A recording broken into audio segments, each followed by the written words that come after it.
Now I will mount back the hydrostatic transmission. This I do with the wooden block and the jack. I put in one bolt on each side to get the transmission in the right location. After that I can mount the rest of the bolts. On the left side I connect the neutral for the gearbox and the forward and backwards motion. On the right side it's the brake that's going to be put back.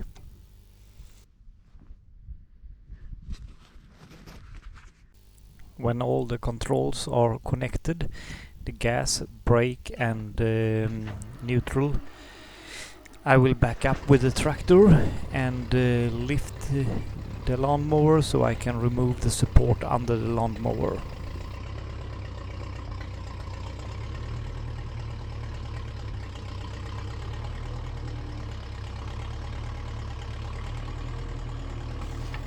My old massy Ferguson 35 from 1958 is not exactly a precision tool, but it works good for doing this kind of lifting jobs.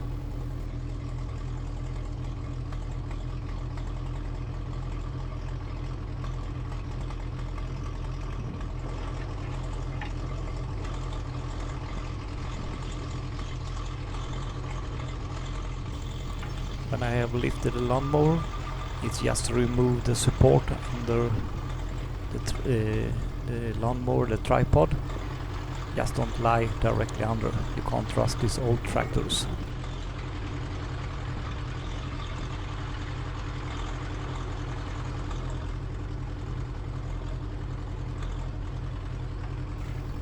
After removing the tripod, I put back the lawnmower on the ground and well, now it's ready for test run.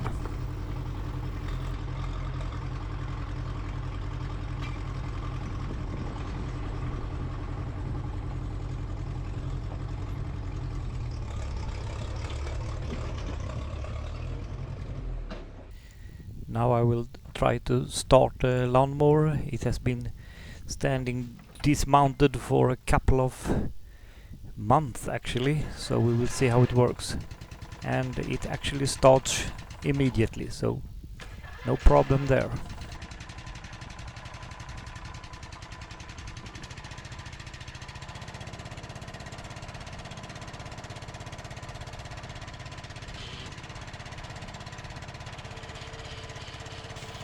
At first when I push the reverse, the machine is jerking a little bit and it's some air in the oil pump and in the oil in the hydrostatic motor. But after just a few meters it starts to work like it should, and after a while it runs just perfect. And after about 2 minutes running it just runs perfect. So, success! Now it's working.